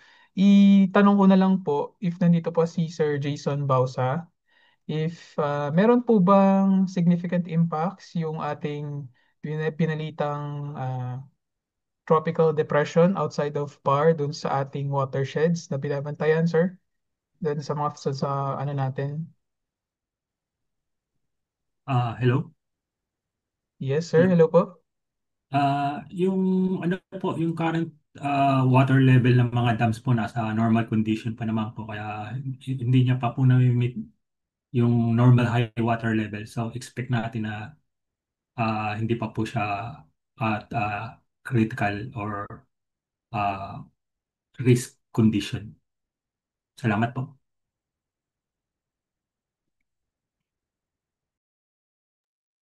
Ayun. Thank you po. Thank you, sir. Ayun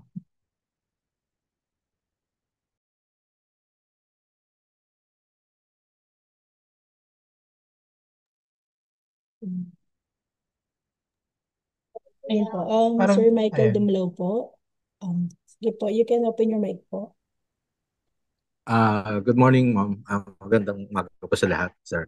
Regarding dito sa amin, dito sa Region 3, sa Zambales, Province of Zambales, meron po dito yung Mount Pinatubo na nakalahar na po sila. Kapag po may bagyo at malakas din po ang ulan, wala po tayong mga early warning system na naka-install. Since yung San Marcelino, Barangay San Tape, bigla na lang pong nagugulat dahil bigla na lang din tumataas yung tubig since yung mga ilog nila biglang tumataas at rumaragasa sa communities.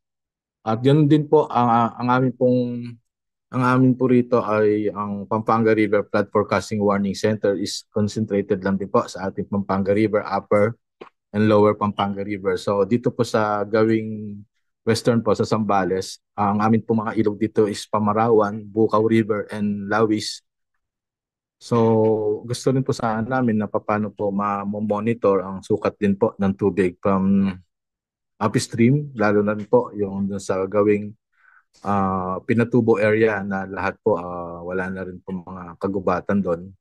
So bigla na rin po na pagbuhos po ng malakas na ulan kung saan-saan na po mababa yung tubig, lalo na po dito sa gawing Sambales, yung part ng Botolan, San Marcelino. Then bumababa na rin po yung ibang tubig dito sa Porac, Pampanga. Yun po, dumadaan din po sa ating uh, SCTEX, Anteplex po. Yun po yung ano. So paano po ang project po kaya ng DOST Pag-asa para po malagyan po kaya ng early warning system at ma-monitor din po yung mga kailugan since wala na din po kaming dam dito sa Zambales na namamonitor na katulad din po ng aming Pantabangan Dam.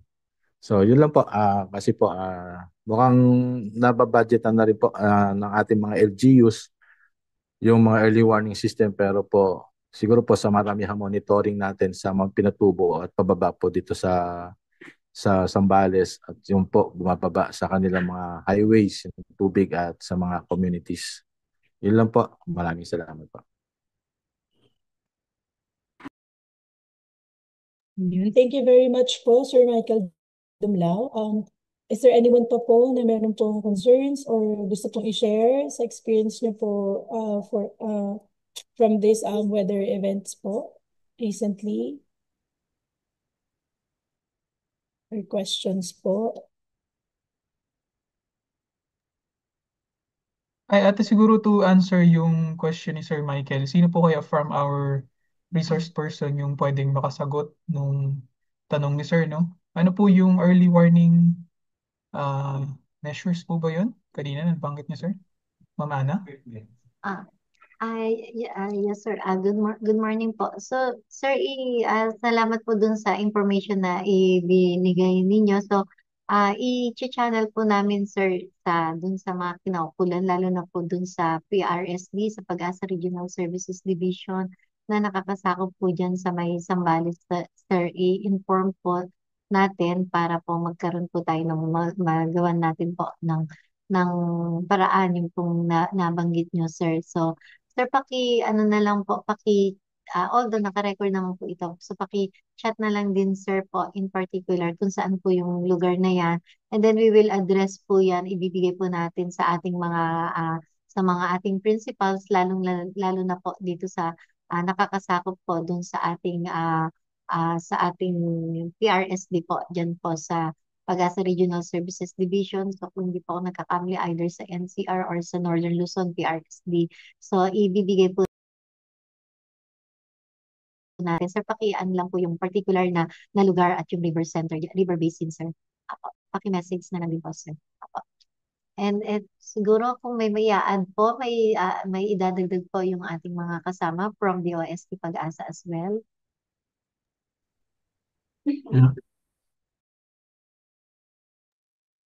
Si Sir Jason po ata kanina ano? Based sa mga maps na ginawa ko, yung Pinatubo, halos malapit yung stasyon ng Clark Station. Pero nasa loob siya ng Pampanga River Basin.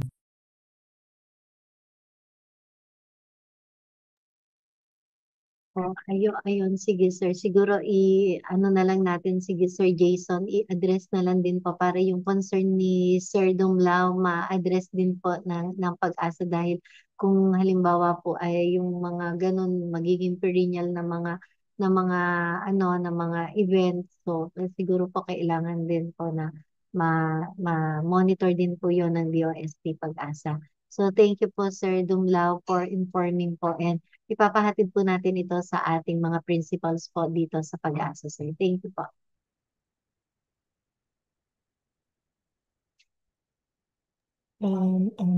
Thank you po, Ma'am Ana.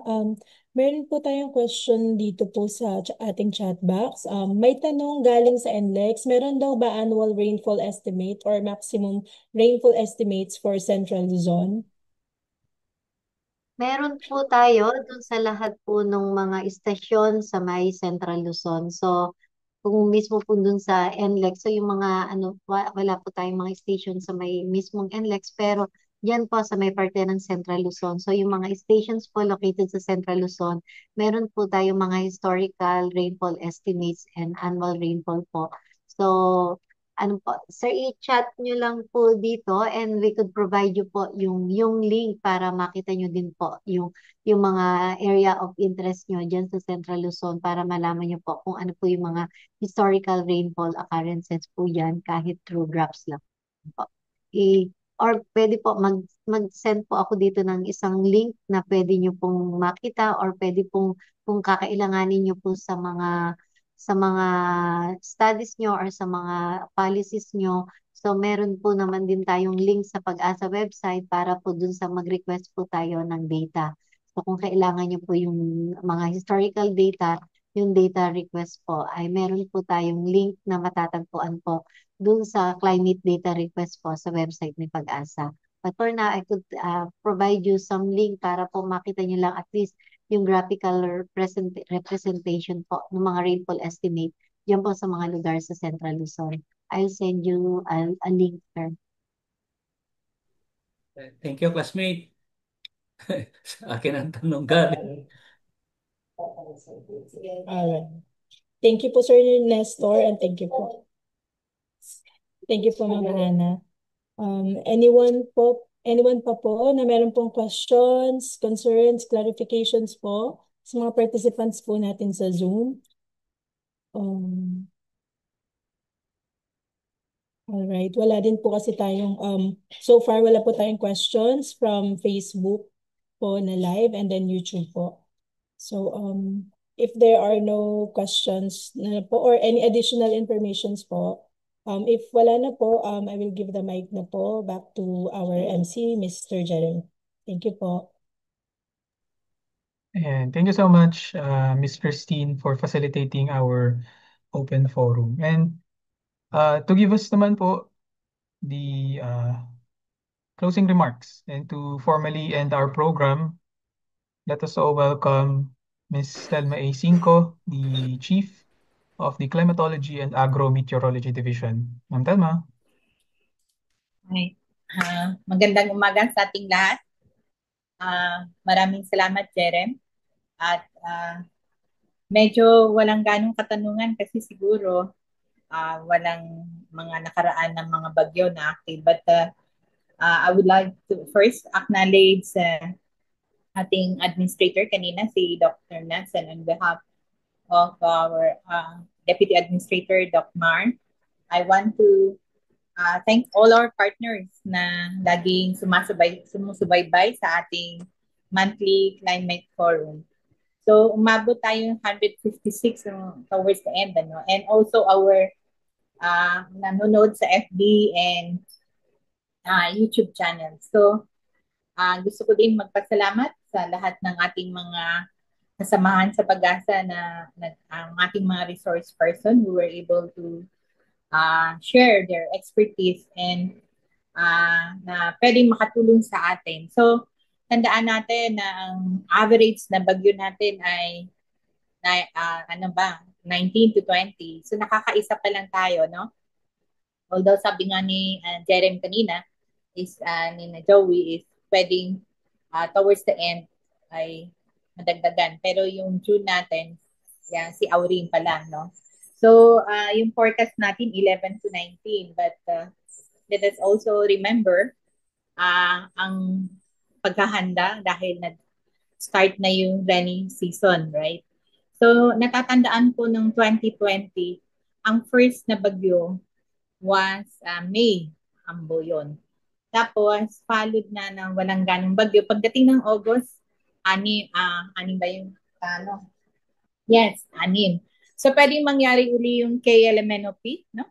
So, paghandaan natin yan. At nakita natin dun sa forecast na kanina pinakita ni Joey, is starting August to September, near normal. Ibig sabihin, near normal, may paulan yon. And towards the end of the year, October to December, ay maulan. That yung ulan na yon usually ay associated with mga bagyo.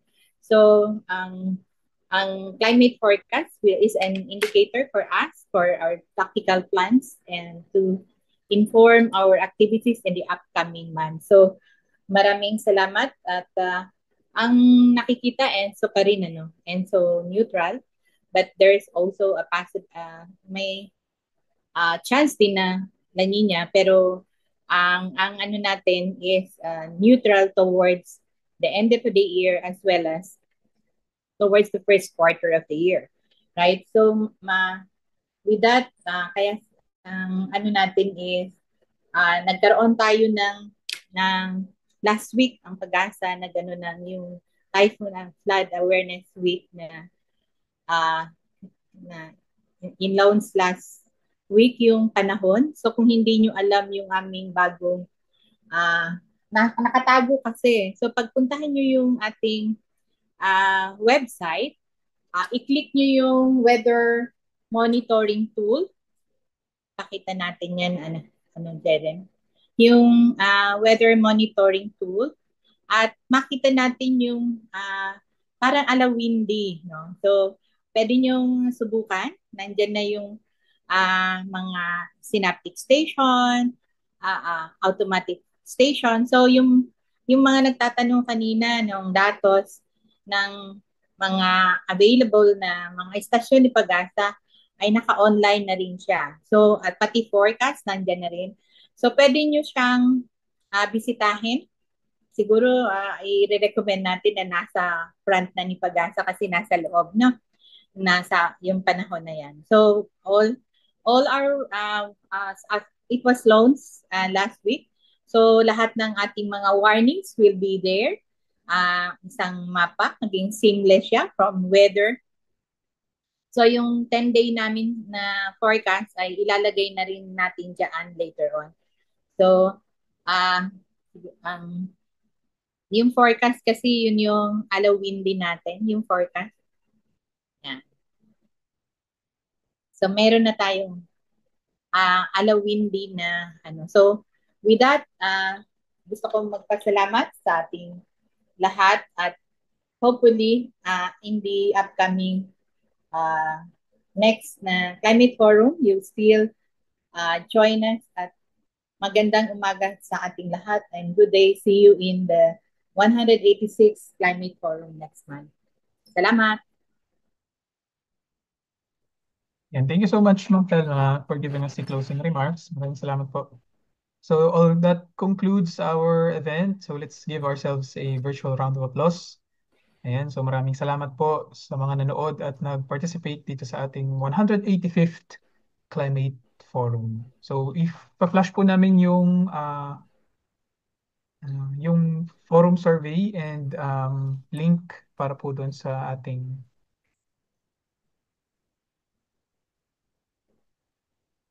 ayan, ito po, this one, for our feedback.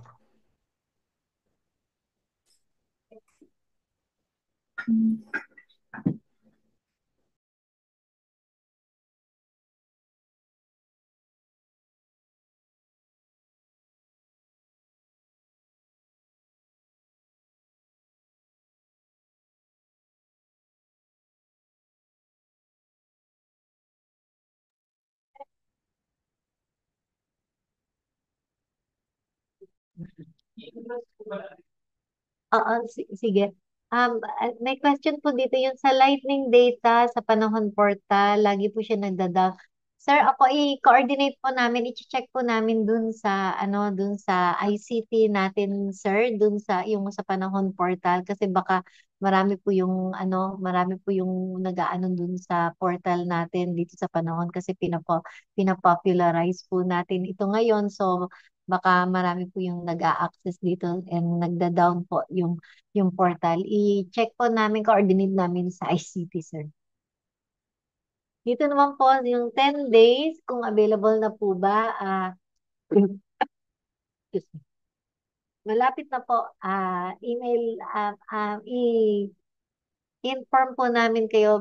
Basta, sana po, hopefully, on or before po ng ating next climate forum ay mai-up na po natin itong 10-day natin. Although available na po siya, but we need to test pa rin po and further i-test pa rin po natin yung 10-day. Apo. So hopefully, i-launch na rin po natin yung latest 10-day. Thank you.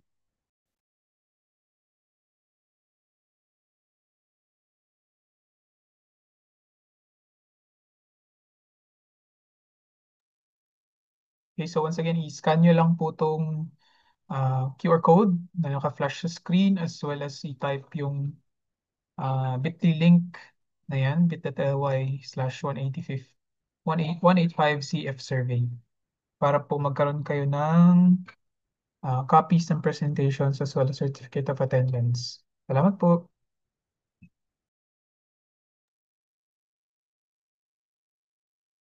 Sir, dun po sa AWS, dun sa Himamaylan, check po namin kung yun po kung yun po ay Pag-asa AWS na nagbabato po ng data dito sa amin. Check po namin, coordinate po namin sa aming Engineering and Technical Services Division, sir. May email naman po kayo sa amin. Thank you.